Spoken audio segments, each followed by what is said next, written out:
Eric Nolot, il y a un instant, Louis de Ragnel nous disait il faut que l'Europe puisse harmoniser les choses, travailler sur ses dossiers, travailler de manière plus harmonisée. Il y avait une réunion précisément aujourd'hui à Luxembourg avec les ministres de l'Intérieur. Gérald Darmanin il y était, il l'a quitté précipitamment pour se rendre à Annecy. Mais cette réunion, elle ne s'est pas non plus extrêmement bien passée. Elle portait précisément, absolument, sur la question de la réforme de l'asile en Europe. Et on ne peut pas dire que ce soit extrêmement bien passé. Il y a toujours des divergences. Ça fait 3 ans qu'ils travaillent là-dessus, les ministres de l'Intérieur au niveau européen, et on n'est toujours pas aujourd'hui à une harmonisation parfaite, loin de là. Non, mais on a beaucoup de mal à faire l'Europe de l'asile, l'Europe de l'immigration. Chacun voit un peu son avantage ou son désavantage dans les projets de réforme. Et écoutez, ça, à chaque fois, c'est un langage terrible à tenir, mais je le fais quand même. On se dit que quand il y a des tragédies comme ça devrait insister quand même à se pencher vraiment sur les problèmes, à arrêter de mettre la poussière sous le tapis et de vraiment prendre des décisions et on parlait tout à l'heure de récupération. La politique, ce n'est pas de la récupération quand elle se fonde sur la réalité. Ah oui. Voilà. On part de la réalité, de ce qui se passe. Quand il y a un drame affreux comme ça, c'est que quelque chose d'évidence ne fonctionne pas. Il faut donc y remédier.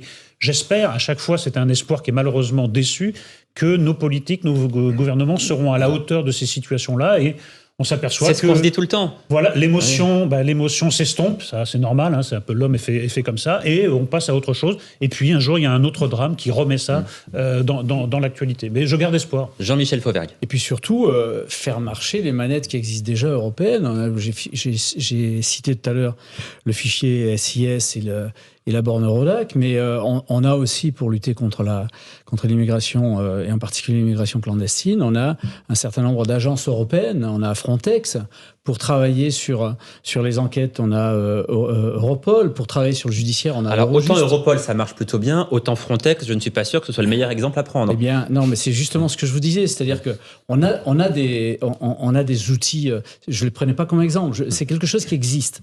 Moi Frontex je le connais bien, j'ai travaillé à la police aux frontières, donc c'est des outils qui existent qu'il faut faire évoluer pour qu'ils soient le plus efficient possible pour défendre une politique commune d'asile et d'immigration, bien évidemment.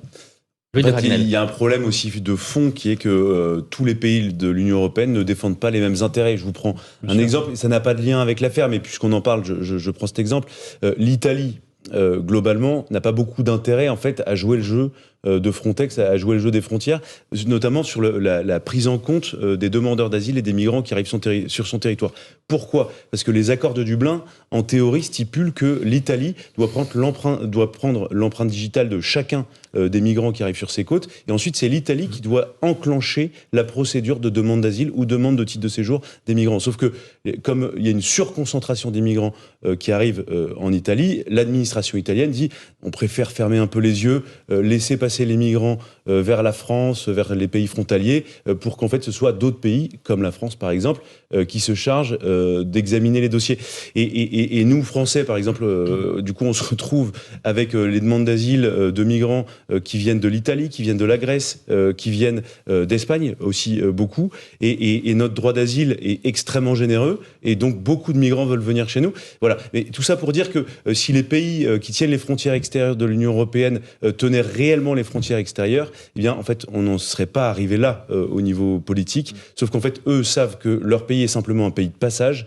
Le problème, c'est que nous, on est un pays de destination. D'autant que les projections montrent que le nombre de migrants va exploser dans les années à venir. Donc déjà, si on n'est pas préparé à la situation actuelle, qu'est-ce que ça va être dans l'avenir proche ? Il est en train d'exploser avec la crise tunisienne bien sûr. Aujourd'hui.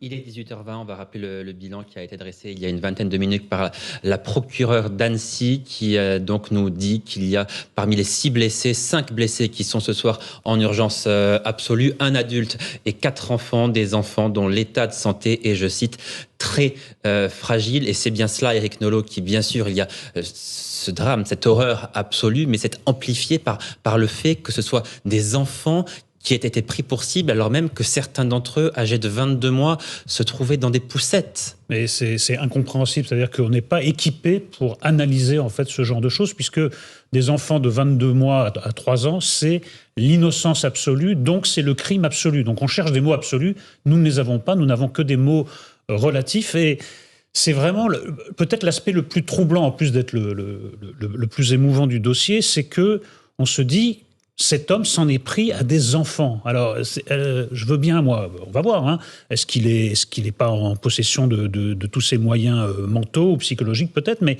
le fait de vouloir s'en prendre vraiment spécifiquement à des enfants, en plus très très jeunes, c'est-à-dire c'est ce qui va produire une onde de choc la plus terrible dans le pays. Tous les gens qui ont des enfants ou qui sont sensibles à ça, c'est-à-dire nous tous. Évidemment, voilà. C'est naturel. Donc, évidemment, ça va se répandre dans tout le pays. Donc, il y a quelque chose, moi j'attends, voilà, j'ai pas d'informations précises, j'attends la fin de cette garde à vue pour savoir si vraiment cet homme a agi un peu au hasard ou si le choix des enfants est un choix déterminé, même prémédité. Je suis tellement horrifié par cet acte que j'attends n'importe quelle explication pour au moins avoir un début de rationalité.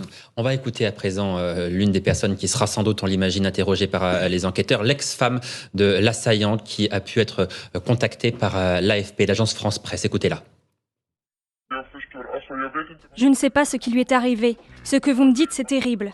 Mais je n'ai pas eu de contact avec lui, je ne sais pas où il vit, ni comment il va psychologiquement. Donc je ne peux pas en dire beaucoup. Je ne sais pas grand-chose de lui depuis 8 mois. Nous nous sommes rencontrés en Turquie, nous sommes tombés amoureux et nous sommes venus en Suède. Après 2 ans, nous nous sommes mariés, mais il n'a pas pu obtenir la nationalité suédoise, donc il a décidé de quitter le pays. À ce moment-là, il est parti. Nous nous sommes séparés parce que je ne voulais pas quitter la Suède.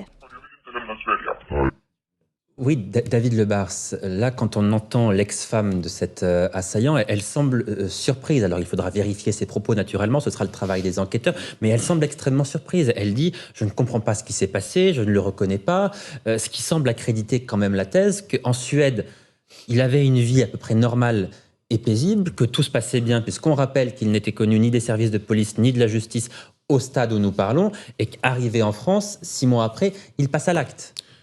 Oui, mais sans aucun cynisme, je vous répondrai qu'on ne connaît pas plus cette femme que ce criminel et qu'il faut prendre avec précaution un témoignage qui est fait en 3 secondes ou en 3 minutes sans mettre en cause le journaliste. C'est pour ça que je précise que les enquêteurs devront approfondir ce témoignage-là et entendre évidemment cette personne. Je connais aussi beaucoup de témoignages dans des affaires de terrorisme où on a des individus qui ont commis des actes atroces et où tous les voisins chantent en chœur la gentillesse de l'individu. Donc tout ça ne pèse pas dans l'enquête. Ça donne un éclairage qui est surprenant quand même parce qu'il est marié, il a un enfant, il n'a pas la nationalité, mais il fait le choix de partir en laissant une femme et un enfant. Donc moi, je peux aussi retourner ce témoignage comme étant suspect, puisque s'il laisse une femme et un enfant parce qu'il n'a pas la nationalité, je trouve que c'est pas tout à fait le même équilibrage.